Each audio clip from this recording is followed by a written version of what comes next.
मध्य प्रदेश की डॉक्टर मोहन यादव सरकार ने अपना दूसरा बजट पेश कर दिया है। 4,21,032 करोड़ के बजट में कोई नया टैक्स नहीं लगाया गया है। बजट पीएम मोदी की थीम ज्ञान यानी कि गरीब, युवा, अन्नदाता और नारी पर फोकस रखा गया है।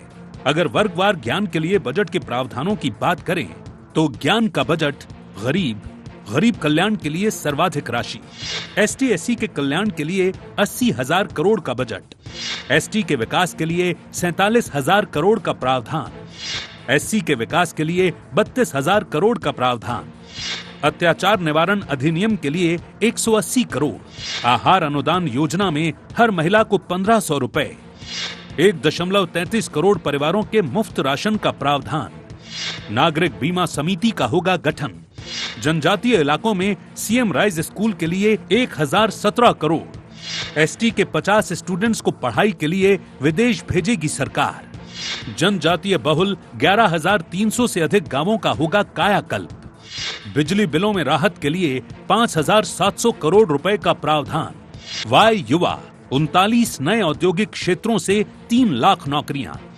रोजगार परक शिक्षा के लिए 22 नए ITI, उज्जैन में deep tech research and discovery campus की स्थापना, अगले 5 साल में हर संभाग में IIT स्तर का MPIT, 8 यूनिवर्सिटीज और 27 कॉलेजों में इंफ्रास्ट्रक्चर के लिए 565 करोड़, डिजिटल यूनिवर्सिटी और रक्षा विश्वविद्यालय की स्थापना का लक्ष्य, कौशल विकास के लिए अहिल्याबाई कौशल विकास कार्यक्रम, 9 अंतरराष्ट्रीय hockey turf, 5 synthetic athletic track और 56 खेल स्टेडियम, सीएम युवा शक्ति योजना में हर विधानसभा क्षेत्र में 1 स्टेडियम, अन्नदाता धान पर प्रोत्साहन के लिए 850 करोड़ रुपए, सीएम किसान कल्याण योजना में 5,220 करोड़, मुख्यमंत्री कृषक उन्नति योजना में विशेष प्रोत्साहन राशि, खेती में रिसर्च के लिए 40 करोड़ का प्रावधान, फसल बीमा योजना के लिए 2,000 करोड़ रुपए, पीएम कृषक मित्र सूर्य योजना में 447 करोड़ का प्रावधान, राष्ट्रीय उद्यानिकी मिशन में 100 करोड़ का प्रावधान, दुग्ध पर 5 रुपए प्रति लीटर प्रोत्साहन राशि के लिए 50 करोड़, किसानों को बिजली सब्सिडी के लिए 19,208 crore, national mission of edible oil and oil seed में 183 करोड़ रुपए, गौ संवर्धन एवं पशु संवर्धन योजना में 505 करोड़ का प्रावधान, नारी लाडली बहना योजना के लिए 18,679 करोड़ का प्रावधान, लाडली बहनों को अटल पेंशन योजना से जोड़ा जाएगा, छात्राओं को साइकिल स्कूटी योजना के लिए 26,997 करोड़, 4 बड़े औद्योगिक शहरों में कामकाजी महिलाओं के लिए 5,000 बेड के हॉस्टल, कुपोषण मिटाने हर महीने 1,500 रुपए, महिलाओं को मिलेगा जीवन बीमा योजना का लाभ। बजट में सरकार का सनातनी एजेंडा भी दिखा है। पर्यटन, संस्कृति एवं धर्मस्व के क्षेत्र में 1,610 करोड़ का प्रावधान प्रस्तावित है, जो पिछले बजट से 133 करोड़ रुपए अधिक है। इस बजट से ओमकारेश्वर में उज्जैन के महाकाल लोक की तर्ज पर ओमकारेश्वर महालोक का निर्माण किया जाएगा। उज्जैन में सिंहस्थ के लिए 2,000 करोड़ का प्रावधान है। हर जिला मुख्यालय में गीता भवन बनाने का 100 करोड़ का प्रावधान है। श्री कृष्ण पाथेय के लिए 10 करोड़, राम वन गमन पथ के लिए 30 करोड़ का प्रावधान बजट में रखा गया है। वित्त मंत्री जगदीश देवड़ा और मुख्यमंत्री डॉक्टर मोहन यादव ने इसे जन आकांक्षाओं को पूरा करने वाला, प्रदेश को प्रगति के पथ पर बढ़ाने वाला, सनातन संस्कृति के उत्थान का बजट कहा है। वहीं विपक्ष को इसमें कुछ भी खास नजर नहीं आया। विपक्ष ने बजट को नई बोतल में पुरानी शराब करार दिया है।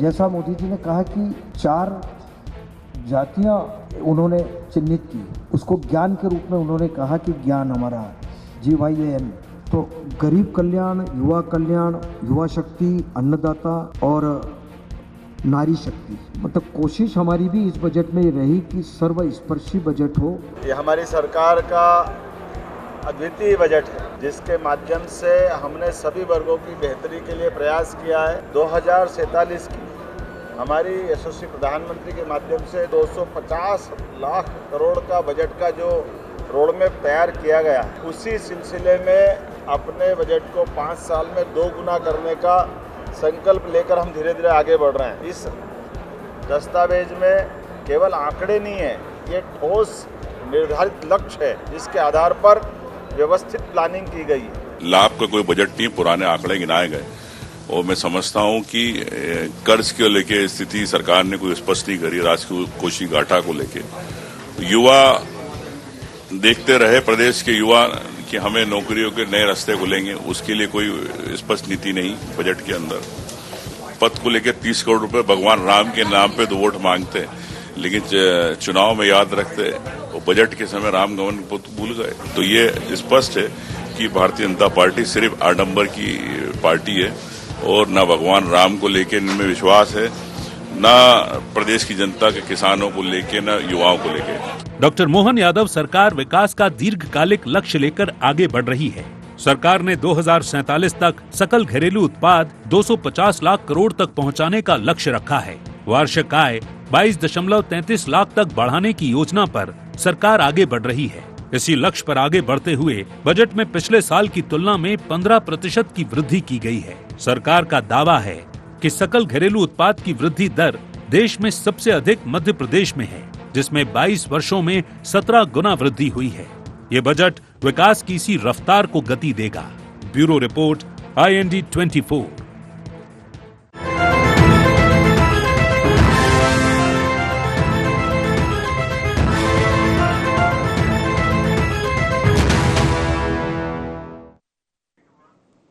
नमस्कार, IND एजेंडा मोहन का ज्ञान बजट में आपका स्वागत है। मैं हूं आपके साथ नवीन पुरोहित। चर्चा को विस्तार देंगे, उसके पहले IND एजेंडा के मुख्य बिंदुओं की तरफ एक निगाह डालते हैं।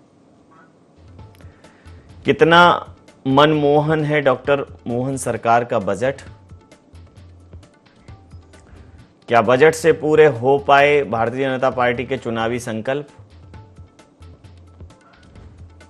बजट में सरकार ने कितना रखा ज्ञान का ध्यान?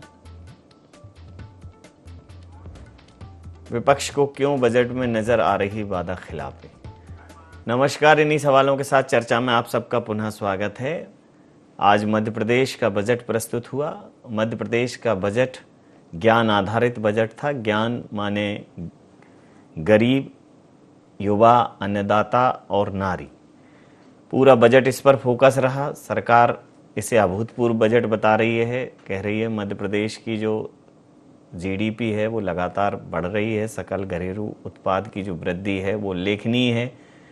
विपक्ष से सिर्फ एक खोखला शो बता रहा है, लेकिन जिस प्रकार के प्रावधान हैं शिक्षा, स्वास्थ्य, इंफ्रास्ट्रक्चर और अन्य जो सामाजिक न्याय की योजनाएं हैं, वो प्रावधान और उन पर बजट किस तरह से खर्च किया जाएगा, इस पर बहुत कुछ निर्भर करेगा। तो इसी मुद्दे पर पहले चर्चा करेंगे। बड़ा एक जटिल विषय है, इसलिए हमारे साथ एक्सपर्ट्स भी मौजूद हैं। तो सबसे पहले अजय धबले जी प्रवक्ता हैं मध्य प्रदेश भारतीय जनता पार्टी के हमारे साथ, कैलाश कुशवाहा जी विधायक है मध्य प्रदेश कांग्रेस के हमारे साथ, संदीप पौराणिक वरिष्ठ पत्रकार हमारे साथ हैं, नवनीत गर्ग साहब CA स्टूडियो में हमारे साथ मौजूद हैं। आप समस्त महानुभावों का बहुत बहुत स्वागत है। तो कुशवाहा जी, क्या आपको क्या ऐसा कांग्रेस को क्यों लग रहा है कि इस बजट में कुछ खास नहीं है? देखो क्या है कि आज हमने विधानसभा में सुना बजट, तो इस बजट में कुछ नया नहीं है। साधारण बजट इसको एक तरह से रिपीट किया गया है जी। और सबसे बड़ा ध्यान बजट में युवा तरफ देना चाहिए था जी, क्योंकि युवाओं हमारे प्रदेश और देश के भविष्य है। अब वो मेरे से ज़्यादातर आप जानते हो कि इसमें सिर्फ युवाओं को, किसानों को, मजदूरों को गुमराह किया जा रहा है और पैसे वाले को पैसा वाला बनाया जा रहा है, गरीब को सिर्फ सांस ले सके यहाँ तक सीमित करके उसको रखा जा रहा है। जी। और अगर मैं गलत कह रहा हूँ तो इनका पूर्व में 1 साल का कार्यकाल देख लो। जी। सिर्फ गुमराह करने के अलावा, झूठ बोलने के अलावा सरकार पर और कुछ नहीं है। झूठ बहुत बोलते हैं अजय जी आप लोग। जी नवीन जी, मुझे लगता है कांग्रेस की नवीन जी, कांग्रेस की जितनी समझ है मध्य प्रदेश की इकोनॉमी को लेके, देश की इकोनॉमी को लेके और बजट को लेके, वो इससे प्रतिलक्षित होती है कि कांग्रेस के विधायक गणों को, जो उस समय सदन में थे, जो जब माननीय वित्त मंत्री जी इस बजट को टेबल कर रहे थे, उनको भी ये बजट समझ में नहीं आया। लेकिन बहुत स्पष्टता के साथ में मध्य प्रदेश के विकास को गति देने वाला बजट है। मध्य प्रदेश का अब तक का सबसे बड़ा बजट है जब से मध्य प्रदेश का गठन हुआ है। और हम देखेंगे कि विगत वर्ष का जो हमारा एनुअल फाइनेंशियल ईयर 24-25 का बजट था, उससे लगभग 15% की बढ़ोतरी। अब कैपिटल एक्सपेंडिचर की बात करें, क्योंकि ये एक बहुत महत्वपूर्ण साइन होता है किसी भी इकोनॉमी को बूस्ट करने के लिए। बजट को यदि समझना है तो उस बजट का मैक्सिमम पार्ट कहां खर्चा हो रहा है, तो 84,000 करोड़ के आसपास ये हमारा सिर्फ कैपेक्स खर्चा हो रहा है। और ये पिछले जो हमारा फाइनेंशियल ईयर का बजट था उससे आप मानेंगे कि एक बहुत बड़ी बढ़ोतरी है। 64,000 करोड़ के आसपास विगत फाइनेंशियल ईयर में था और इस फाइनेंशियल ईयर में 84 करोड़ के आसपास। दूसरा जो महत्वपूर्ण बजट को समझने की दृष्टि से जो विषय है कि स्पष्टता के साथ में सरकार ने जो दो प्रमुख बातें हैं, कल जब हमारा इकोनॉमिक सर्वे टेबल किया था माननीय वित्त मंत्री जी ने, दो प्रमुख बातें जो निकल के आई थी, नवीन जी कल आपके चैनल ने भी इन विषयों को रखा था, वो था कि मध्य प्रदेश में जो जीडीपी की ग्रोथ है उसमें 11% की वृद्धि हुई है विगत वर्ष से, और पर कैपिटा इनकम में 9% की वृद्धि। तो देश में एक फाइनेंशियल ईयर में जीडीपी की ग्रोथ में मध्य प्रदेश उन अग्रणी राज्यों के साथ में खड़ा हुआ है कि जिसके सस्टेनेबिलिटी के साथ में प्रति व्यक्ति आय में हम राष्ट्रीय औसत से पीछे हैं सर। ये देखिए नवीन जी, यदि बेंचमार्क पकड़ा जाए तो मध्य प्रदेश जहां से आज विकसित राज्यों के साथ में कंपीट कर रहा है, ये बहुत महत्वपूर्ण होता है। भारतीय जनता पार्टी ने 2003 में जब मध्य प्रदेश की सरकार संभाली थी तो कुल बजट मध्य प्रदेश का 23,000 करोड़ का था। आज हमारी एक एक योजनाओं का बजट इतना है। ये कहीं ना कहीं आपको वो समझने के लिए बहुत काफी है कि भारतीय जनता पार्टी की सरकारों ने सस्टेनेबल डेवलपमेंट के साथ साथ मध्य प्रदेश को विकास की उन अग्रणी राज्यों की जो श्रृंखला है उनमें लाके खड़ा किया है। जी, अब महत्वपूर्ण विषय है ये। जी समझता हूँ, महत्वपूर्ण हमारे साथ एक्सपर्ट मौजूद हैं। नवनीत गर्ग साहब जो है बहुत ही ख्यात अर्थशास्त्री हैं और तमाम जो नवाचार करती है टैक्सेशन में गवर्नमेंट, लगातार उसको लेकर अपडेट रहते हैं और उनके बहुत सारे ऐसे कंसर्न हैं जो सामने आते हैं, बहुत सारे सेमिनार्स में उनके व्याख्यान। तो नवनीत गर्ग साहब से समझता हूँ सर, ये बड़ा मतलब प्रदेश का बजट तो जैसे आम आदमी को इफेक्ट ही नहीं करता। एक आम बजट आता है देश का, उसमें समझ में आता है कि टैक्सेशन वगैरह। प्रदेश के बजट में क्या इफेक्टिव चीजें होती हैं जिससे प्रदेश की अधोसंरचना पे, प्रदेश के जनमानस पे फर्क पड़ता है? मैं सच बताऊं तो हमारे भी समझ में उतना नहीं पड़ता है। हमें आम बजट तो समझ में आता है, लेकिन प्रदेश का बजट तो ऐसा लगता है कि भाई प्रदेश को बजट बस एक अपना लेखा जोखा प्रस्तुत करना है। क्या है ये? देखिए, निश्चित रूप से क्या होता है कि जो केंद्र सरकार का बजट होता है वो आम आदमी को सीधे सीधे इफेक्ट करता है कि भाई टैक्स में इतना पैसा बच गया या इतना टैक्स ज़्यादा लग गया, या जीएसटी में अगर कोई भी रेट में परिवर्तन आया तो जो आम जन जो यूज़ करते हैं सामान उसकी कीमतों में कमी या बढ़ोतरी होती है। लेकिन जो स्टेट का बजट होता है ये होता बड़ा महत्वपूर्ण है, जो कि आम जनमानस से डायरेक्टली रिलेटेड होता है, लेकिन ये जनता को डायरेक्टली समझ में नहीं आता है। जी। जैसे आप ये मान करके चलिए कि अगर मध्य प्रदेश में कोई औद्योगिक संस्थान आते हैं जी। तो हमारे जो मध्य प्रदेश के युवा हैं जिनको नौकरी करने के लिए महाराष्ट्र, कर्नाटका, बॉम्बे, बेंगलोर यहाँ जाना पड़ता है, उनको वहाँ नहीं जाना पड़ेगा, मध्य प्रदेश में रोजगार मिल जाएगा। लेकिन इसके परिणाम बड़े दीर्घकालिक होंगे कि आज अगर कोई मध्य प्रदेश सरकार ऐसी, लेकिन उन्होंने सर इसमें एक प्रावधान है कि 5 सालों में उद्योगों को 30,000 करोड़ का इंसेंटिव देने का, तो ये उद्योगों को बुलाने का ही है एक तरह। ये एक तरीके से मध्य प्रदेश शासन रेड कारपेट बिछा रहा है उद्योगों के लिए कि आप आइए मध्य प्रदेश में यूनिट लगाइए, और यूनिट लगाने से फायदा ये होगा कि हम एक तो इंफ्रास्ट्रक्चर आपको बहुत अच्छा क्रिएट करके दे रहे हैं। जैसे धवले साहब ने अभी जिक्र किया जो इंफ्रास्ट्रक्चर पे खर्च का, हमारा टोटल बजट जो है वो 4,21,000 करोड़ का है, जिसका करीब करीब 20% राशि अधोसंरचना में खर्च करने जा रही है सरकार।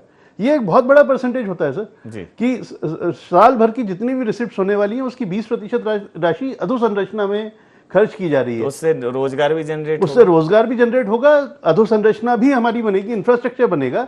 और जो कोई निवेशक, जैसे भी जीआईएस हाल में ही हमारा संपन्न हुआ, तो कोई भी निवेशक अगर मध्य प्रदेश में आने के बारे में सोचता है, सबसे पहला प्रश्न किसी भी उद्योग के, किसी भी निवेशक के मन में आता है कि वहां पर रोड है कि नहीं है, वहां पे पावर है कि नहीं है, कि अगर हम इंडस्ट्री लगाएंगे तो जो बेसिक मूलभूत सुविधाएं हैं वो वहाँ पे अवेलेबल होनी चाहिए। तो अगर मूलभूत सुविधाएं हमारे यहाँ अवेलेबल हैं तो उद्योग आएगा, अदरवाइज नहीं आएगा। तो ये एक बहुत बड़ा परिवर्तन है सोच में। जैसे मध्य प्रदेश की एक छवि जो पूरे देश या दुनिया में है वो एक कृषि प्रधान राज्य के रूप में है, लेकिन इस बजट से थोड़ा सा ऐसा लगता है कि सरकार का फोकस अब शिफ्ट हो रहा है जी। कृषि में तो हम अच्छा कर ही रहे हैं और कृषि में अच्छा करेंगे ही, क्योंकि हमारे सीहोर का गेहूं तो विश्व विख्यात है, लेकिन साथ ही साथ हमारे उद्योग में भी आगे आना चाहिए। सरकार इसके लिए प्रयासरत है और मुझे लगता है कि आगे जाकर के शायद ये प्रयास फलीभूत होंगे और मध्य प्रदेश की जनता को इसका लाभ मिलेगा। सर, सदन की दीर्घा से संदीप पौराणिक साहब, आप तमाम मध्य प्रदेश के बहुत आम बजट का जब प्रस्तुत हुआ उसके आप साक्षी बने, क्योंकि ये मोहन सरकार का बजट है और वाकई में ये मोहन सरकार का अगर देखा जाए तो वास्तविक कार्यकाल का बजट है, क्योंकि जब सरकार बनती है, पिछली बार का जो बजट था तो उसमें मुख्यमंत्री का बहुत इनिशियल विजन हो सकता है, लेकिन इसमें अब एक कार्यकाल हो गया है तो जो प्रावधान किए जा रहे हैं अगले एक कार्यकाल के लिए, उसमें मुख्यमंत्री की मंशा, उनका विजन, उनका प्रशासनिक दृष्टिकोण, सामाजिक दृष्टिकोण, ये सब परिलक्षित होता है। तो चूंकि पहले के बजट देखें, आपको क्या इस बजट में ऐसा लगा कि एक अलग स्टेप लेने की कोशिश की जा रही है? जैसे हमारे नवनीत गर्ग साहब ने बताया कि इसमें इंफ्रास्ट्रक्चर पे बहुत सरकार खर्च कर रही है, औद्योगिकरण पे बहुत खर्च कर रही है, उनको इंसेंटिव देने के लिए कि सब्सिडाइज करने के लिए बहुत खर्च कर रही है। तो ये कुछ नए मूव्स हैं जो गवर्नमेंट ने लिए हैं। देखिए नवीन जी, ये बात बिल्कुल सही है कि ये जो बजट है इसमें बहुआयामी चीजें दिख रही। एक तरफ अगर हम देखते हैं तो धर्म पर्यटन की तरफ भी जोर दिया गया है। गर्ग साहब ने जैसी बात कही कि इंफ्रास्ट्रक्चर, देखिए इंफ्रास्ट्रक्चर अगर आपका डेवलप होता है तो शुरुआत से ही लोगों को रोजगार के अवसर मिलते हैं। वहीं औद्योगिक क्षेत्र विकसित करने की बात कही गई, 3 लाख लोगों को रोजगार मिलेगा। सबसे बड़ी समस्या जो वर्तमान दौर में है वो रोजगार की है। इसके साथ ही सरकार ने तमाम वर्गों को बेहतर सुविधाएं देने की कोशिश की और ये भी सबसे बड़ी बात ये आ रही कि 1 लाख किलोमीटर सड़क बनाने की भी बात कही गई है। अगर आपके पास साधन होंगे, आपके पास रोड्स होंगे, बिजली होंगी, तमाम चीजें होंगी, तो बहुत सी चीजें आपकी तरफ आकर्षित होंगी। मेरा नवीन जी इसमें एक बड़ा मानना है कि राजनीतिक तौर पर बजट को जब राजनीतिक दल देखते हैं तो वो अपने तरह से उसकी व्याख्या करते हैं, अपने तरह से चीजें बताते हैं। मेरा अपना ये मानना है कि जैसे 4,21,000 करोड़ का ये बजट है, इस बजट में और क्या होना चाहिए था? अगर कांग्रेस इस तरफ ध्यान देती कि इसमें ये कमी है, क्या सिंचाई के लिए पैसा नहीं है, क्या रोड्स के लिए पैसा नहीं है, क्या शिक्षा के लिए पैसा नहीं है, क्या स्वास्थ्य के लिए पैसा नहीं है, तो मुझे लगता है कि वो बात ज्यादा असरकारक होती। जैसा गर्ग साहब ने भी कहा, आपने भी कहा कि राज्य का जो बजट होता है उससे सीधा आम जनता पे असर नहीं पड़ता, आम जनता समझती भी नहीं है। हाँ, अगर वैट बदल जाता तो पेट्रोल की, डीजल की, शराब की कीमतों में इजाफा हो जाता या कम हो जाते तो जनता पे सीधा असर दिखता और जनता समझती, जबकि राज्य के विकास में राज्य के बजट की बड़ी भूमिका होती है। मुझे लगता है कि ये संतुलित बजट तो अभी नजर आ रहा है शुरुआती दौर में। तो कुशवाहा साहब, आप एकदम स्पेसिफाई नहीं बता पा रहे हैं, एकदम विशिष्ट तरह से नहीं बता पा रहे हैं कि आपने ये तो कह दिया कि बजट वैसा ही है, मतलब कोई विशेष नहीं है, लेकिन क्या कमी छूट गई है? कहाँ आपको प्रावधान में, अब तो विधायक निधि भी पर्याप्त है, आप लोगों के वेतन भत्ते भी पर्याप्त हैं, सुविधाएं भी आपको पर्याप्त हैं, कमी कहाँ छूट रही है? देखो, आपने अभी बोली विधायक निधि जी, विधायक निधि कितनी है? पहले अभी कितनी है आपकी, आप बताइए। 2.5 करोड़ है एक साल में। एक साल में। और पहले कितनी थी? पहले भी 2.5 करोड़ थी। नहीं, इसके 5 साल पहले कितनी? 5 साल पहले 1.5 करोड़ या 1 करोड़ तो हुई। 1 करोड़ डबल कर दी है ना गवर्नमेंट। लेकिन क्षेत्रीय पंचायत कितनी है? 140 जी, और लगभग हर विधानसभा में। और उसके अलावा नगरीय क्षेत्र जी, अगर देखा जाए तो ऊँट के मुंह में जीरा है।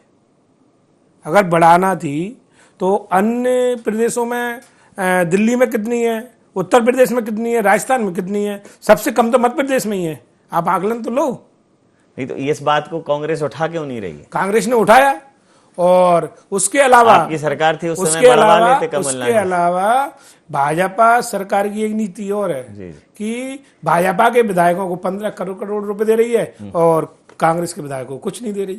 किया जनता ने जहां कांग्रेस के विधायक बने हैं उन्होंने भाजपा को वोट नहीं दिए। इसका मतलब वो उनका ये कहना है कि कांग्रेस के विधायक क्षेत्र में काम न कर पाए, भाजपा के विधायक करें और बाद में कांग्रेस के विधायकों का विरोध हो। लेकिन भाजपा को भी तो वोट दिए और लोकसभा में भी वोट दिए। अब आप बताओ कि जे हमसे चलो ठीक है, हम कांग्रेस की हैं, तो जनता तो सबकी है ना, जनता तो सरकार की है। सरकार से जो विधानसभा वार पैसे मिल रहे हैं वो आप लोगों को नहीं मिल रहे हैं। हाँ, नहीं मिल रहे। जी जी। तो ये तो व्यक्तिगत, और उन्होंने कबूला भी है आज विधानसभा में एक विधायक जी ने कबूला भी है कि हमको 15 करोड़ रुपए दिए। उन्होंने इसमें राज्यपाल जी के भाषण में बोला था, उन्हें धन्यवाद भी दिए उन्होंने। तो उन्होंने कहने का मतलब ये है कि विधायकों में से दुर्व्यवहार क्यों, गलत व्यवहार क्यों जी। और अभी आपने बताया था कि हम संतुष्ट नहीं है। संतुष्ट कैसे होंगे? लास्ट के आदमी की आज अपना मध्य प्रदेश पीछे क्यों है? आज क्या स्थिति है शिक्षा में? शिक्षा के स्कूलों की कंडीशन क्या है?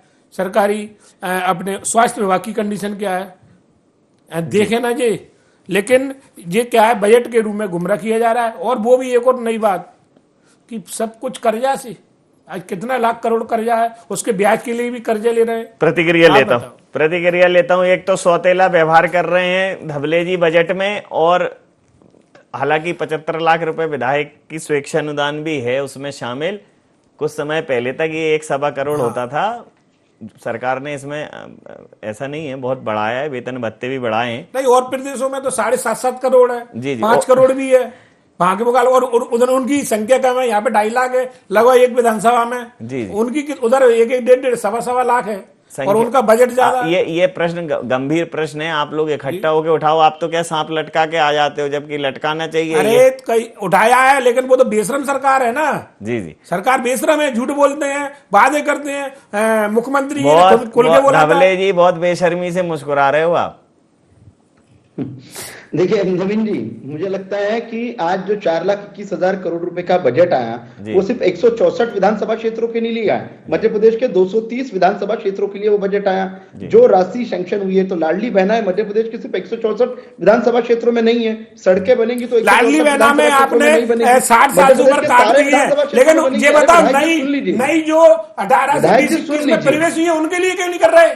लाडली बहना को माइनस कर रहे हो, नहीं कर रहे? हमारी लाडली बहना एक मिनट जरा सुन लें। एक सवाल है विधायक जी का, ये प्रश्न है कि आप माइनस कर रहे हो, प्लस तो नहीं कर रहे हो। लाडली बहना हमारी 60 साल की हो रही है, उनको वृद्धा पेंशन के लिए कर रहे हो। लेकिन जो हमारी लाडली बहना 18 साल के बाद नए उसमें उम्र में प्रवेश करी 19-20-21 में, क्या बढ़ नहीं रही, घट रही है? ऐसा क्यों? क्या वो लाडली बहना नहीं है? पूछिए धवले जी। तो विधायक जी, आपके और प्रश्न के उत्तर दे दूं, क्योंकि मैंने शुरुआत में ही कहा था कि कांग्रेस की इकोनॉमी को समझ राहुल गांधी जी की समझ से मेल खाती है। जी। तो नवीन जी, इन्होंने कर्जे का प्रश्न उठाया। इनकी इंडिया अलायंस की पार्टनर है डीएमके। तमिलनाडु में कर्जा है 8,34,000 करोड़ रुपया। इनकी पश्चिम बंगाल में ममता जी पार्टनर इंडिया अलायंस की 6,58,000 रुपए कर्जा है। तेलंगाना में इनकी खुद की सरकार है 3,99,000 करोड़। तो क्या है धवले जी, आप इतना स्टडी करके आते हो, समस्या ये इतने स्टेटिक्स होते हैं आपके पास कि एक दो बार तो हमें ही क्रॉस चेक करने लगना पड़ता है कि धवले जी के स्टेटिक्स प्रॉपर है कि नहीं। लेकिन नहीं होना चाहिए ना मूल चीज। लेकिन धवले जी मूल चीज जो विधायक जी कह रहे हैं ना, विधायक जी कह रहे हैं कि जनता को क्या मिला है, और दूसरा वो हो रहा है। और अभी क्या गारंटी है? पक्षपात क्या गारंटी है? ये गरीब को गरीब कर रहे हो, पैसे वाले को पैसा कर रहे हो। ये मोदी, अडानी और अंबानी ने पूरी जनता कांग्रेस को विपक्ष में बिठा रही है। मध्य प्रदेश की जनता का यदि जनआकांक्षाओं का सम्मान नहीं होता माननीय कैलाश जी, तो भारतीय जनता पार्टी की सरकार 20 वर्षों से मध्य प्रदेश में नहीं आती। 15 महीने को आपको शासन काल दिया था। देखिए, आपकी सरकार की आप लोगों का विरोध करने के लिए वैसे तो काली पट्टी बांधते हैं लोग। विधायक जी पूरा काला कोट पहन के आए हैं। आपका ये पूरे बजट का विरोध है। ये पूरे बजट का विरोध है नवीन जी, क्योंकि ये इसलिए विरोध है। फॉलो करने वाले लोग हैं, इनकी सोच भी वही से शुरू होती है और समझ भी वही पे खत्म हो जाती है जब इनको बजट का उद्देश्य क्या होता है। और ये चूंकि पैनल इस बार बड़ा है धवले जी, बहुत माफी के साथ मैं नवनीत साहब से, ये जो बजट है इसमें जो प्रावधान है अभी हालांकि और सामने आएंगे, लेकिन शिक्षा, स्वास्थ्य, इंफ्रास्ट्रक्चर देखिए, राष्ट्रीय यूनिवर्सिटी खुलेंगी, डिजिटल यूनिवर्सिटी खुलेंगी, 56 नए खेल स्टेडियम, 22 नए ITI, इवन एक नई मृत प्राय परिवहन, लोक परिवहन सेवा जो बेहद जरूरी है। सड़कों पर गाड़ियां उतर रही हैं, अच्छी परिवहन सेवा, तो मुख्यमंत्री सुगम परिवहन सेवा भी शुरू हो रही है और उसमें बहुत बड़ा एक जॉब क्रिएशन होगा। तो मतलब अभी जो प्राइमा फेसी ये बजट बड़ा, जैसा आपने कहा था ना कि मल्टीपल डायमेंशन में है। निश्चित रूप से देखिए, ये बजट जो है इसमें खास करके पर्यटन, खेल, परिवहन, ये जो कुछ क्षेत्र हैं जिन पे मुख्यतः पिछले सालों में शायद बहुत ज़्यादा काम नहीं हो पाया, उस क्षेत्र को इन्होंने चूज किया। और जैसे खेल में हर विधानसभा में एक स्टेडियम बनाएंगे, तो उसमें देखिए जो हमारे युवा हैं जिनको खेलने का मौका नहीं मिलता, भोपाल, इंदौर जैसे बड़े शहरों में तो फिर भी अपॉर्चुनिटीज़ हैं। हमारे गांव में जो युवा हैं जिनको खेलने के लिए बड़े शहरों का रुख करना पड़ता है, कई बार फाइनेंशियल साधन उनके पास नहीं होते, तो जो हमारे युवा खेल करके बाहर आएंगे और वो फिर राष्ट्रीय स्तर पर अपना योगदान दे पाएंगे, अंतर्राष्ट्रीय स्तर पर भी जा पाएंगे, तो उसके लिए जरूरी है कि इंफ्रास्ट्रक्चर होना। ठीक बात, कि खेल के स्टेडियम है तो वहां पर जरूरी है। पर्यटन में बहुत, देखिए हम देखेंगे कि अभी हाल ही में महाकुंभ संपन्न हुआ, वहां पर एक स्टेटिस्टिक आया कि जो प्रयागराज है वहां की जो GST कलेक्शन है वो नोएडा और लखनऊ जैसे बड़े शहरों से बढ़कर के वहां पे GST कलेक्शन हुआ। तो कारण ये है कि ये जो टूरिज्म है, टूरिज्म और रिलीजियस टूरिज्म खास करके, वो ना केवल एक उसको धार्मिक लिहाज से देखा जाना चाहिए, बल्कि आर्थिक लिहाज से भी किसी भी प्रदेश के लिए बहुत महत्वपूर्ण है। तो यही एक विजन इस बजट में देखने को मिल रहा है कि जो मध्य प्रदेश में रिलीजियस टूरिज्म को बढ़ावा देने के लिए, महाकाल लोक के बाद अब वो ओमकारेश्वर लोक पर भी ध्यान, आप देखिए ना, उज्जैन की इकोनॉमी पूरी तरीके से चेंज हो गई है महाकाल लोक बनने के बाद में। उसी तरीके से जो हमारे दूसरे शहर हैं, जैसे ओमकारेश्वर में, खंडवा पास में है, वहां की इकोनॉमी चेंज होगी।